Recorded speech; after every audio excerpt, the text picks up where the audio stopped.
नमस्कार दोस्तों, मैं सुनीता, सहायक प्राध्यापिका हिंदी विभाग, राजर्षि महाविद्यालय सिवान, जयप्रकाश विश्वविद्यालय छपरा से। आज हम स्नातक द्वितीय वर्ष हिंदी रचना पत्र में संकलित व्यंग कविता का विकल्प इस पर बात करेंगे। पिछले वीडियो में मैंने इस व्यंग के लेखक डॉक्टर विवेकी राय जी के बारे में आपको बताया था।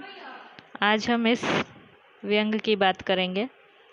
कविता का विकल्प इस व्यंग में लेखक ने स्वयं को एक कवि के रूप में प्रस्तुत करते हुए और व्यंग लिखा है कवियों के ऊपर कि आजकल कविता सुनने को कोई तैयार नहीं है, ना किसी के पास इतना समय बचा है और ना ही किसी की रुचि है कविता की भावुकता में गुम होने की। इस व्यंग में उन्होंने 3 ऐसे लोगों का नाम बताया है कि मैंने अपने प्रयास किया उन्हें कविता सुनाने का, परंतु क्या क्या उनके साथ घटित हुआ ये पूरा इस व्यंग में हमें दिखाई देता है। जैसा कि मैंने पहले ही बताया था कि छोटे छोटे प्रसंगों को लेकर इनकी रचनाएं बनती हैं, तो वैसे ही कई प्रसंगों को मिलाकर ये व्यंग लिखा गया है। बहुत अच्छा मौसम हुआ है, बारिश हो रही है। सुहाने मौसम में जो कवि है उसका हृदय मचल उठता है कविता करने के लिए, कोमल भाव उसके हृदय में जागृत होना शुरू हो जाते हैं। तो ऐसे ही समय में कोई कविता उन्होंने लिखी, एक पाकड़ के वृक्ष को देखकर पानी में भीगते हुए, और आकाश में जो बादल छाए हुए हैं, बारिश हो रही है और बूंदें ऐसी टपक रही हैं वृक्ष से मोतियों की तरह। तो ऐसे समय में और ऐसी स्थिति में देखकर उन्होंने एक कविता लिखी, जो कि वो खुद कह रहे हैं कि उतनी अच्छी नहीं बनी है, वो एक तुकबंदी ही है। लेखक कहते हैं, कविता क्या तुकबंदी भी ठीक ठीक नहीं। अचानक उस दिन बादल की तरह उमड़ आई, भावों के सोते छलछला उठे।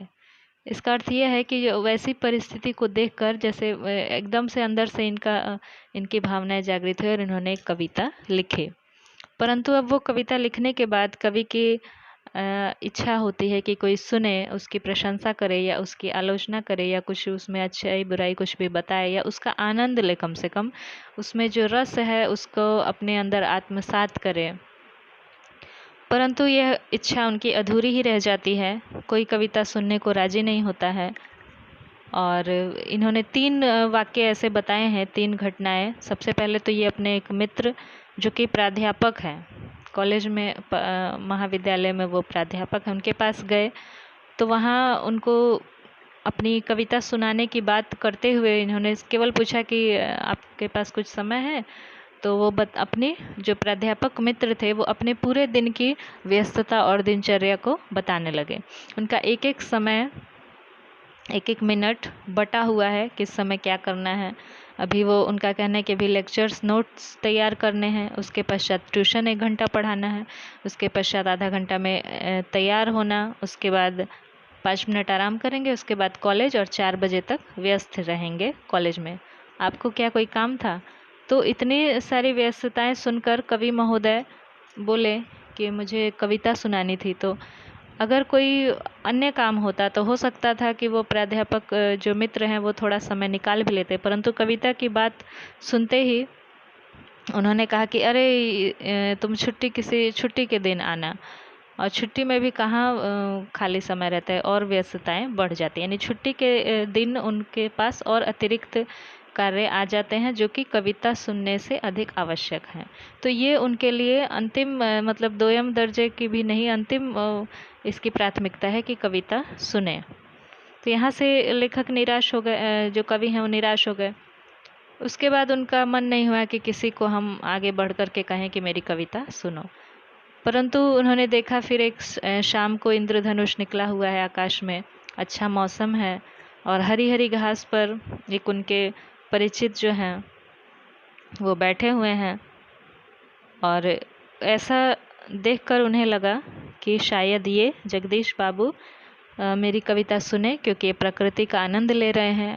इंद्रधनुष खिला है, हल्के हल्के बादल हैं और चिड़िया सब चहचहा रही हैं, हरी हरी घास है, ठंडी ठंडी हवा चल रही है। तो ये सारी जो अच्छी मतलब प्रकृति का जो सानिध्य है वो कविता सुनने सुनाने के लिए अच्छा है। तो क्यों ना मैं जगदीश बाबू से अपनी कविता सुनने की बात कहूँ। परंतु जब वो गए उनके पास, अभी ये कह भी नहीं पाए कविता सुनानी है, केवल ऐसे ही पूछ रहे हैं कि क्या हालचाल है जगदीश बाबू। तो उल्टा ये गए थे कविता सुनाने और उल्टे में जगदीश बाबू ने अपने परिवार का पूरा पचड़ा इनके सामने सुना दिया, जो घरेलू गृह कलह चल रहा था संपत्ति को लेकर के। वो अब उसी चिंता में मग्न बैठे थे और कहते हैं कि आज चकबंदी के सीओ साहब आने वाले हैं, ये दुनिया अब जीने लायक नहीं रही। तो हाथ में कागज़ कैसा लिए हैं? अब ये पूछ रहे हैं कि आपके हाथ में कैसा कागज़ है। कवि महोदय ने बताया कि मैंने कविता लिखी है। इस पर वो बड़ी निराश हो गए और बोले कि हाँ, एक समय था जब मैं भी कविता लिखा करता था, परंतु ज़िंदगी के पचड़ों में तो अब कविता लिखने का, सुनने का कोई समय ही नहीं है। वो अपनी ही संपत्ति का जो विवाद चल रहा था घर में, वही कवि को सुनाने लगे। और यहाँ पर लेखक कहते हैं कि यह थी वास्तव में एक लंबी दास्तान, जो दिन ख़त्म हो जाने पर भी नहीं ख़त्म हुई और उब कर मैं उठ आया।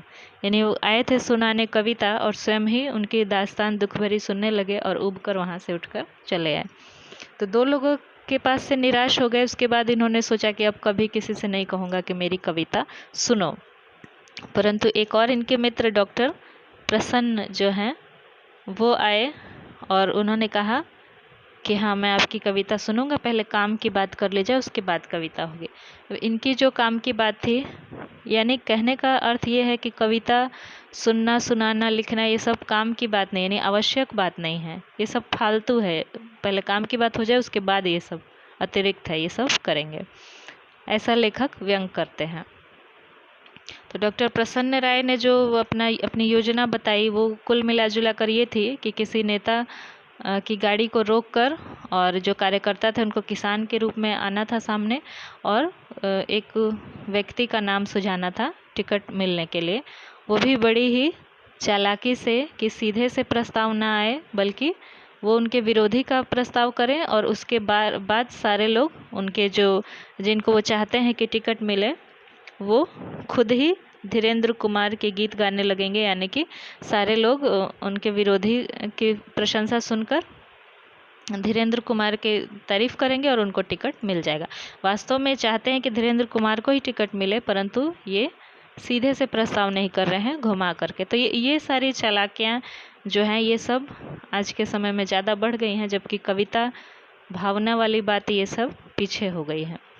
तत्पश्चात डॉक्टर प्रसन्न राय तैयार भी हुए कविता सुनने को, परंतु एक दो पंक्तियाँ सुनते सुनते ही वो खर्राटे भरने लगे।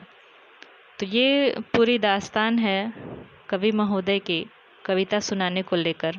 संक्षेप में ये व्यंग इतना ही है, तो इसका मैंने आज आपको अर्थ बता दिया, अच्छे से समझा दिया। अब इसकी हम समीक्षा और भाषा के बारे में सब अगले वीडियो में बात करेंगे। आज के लिए इतना ही, मिलते हैं अगले वीडियो में। तब तक के लिए नमस्कार, धन्यवाद।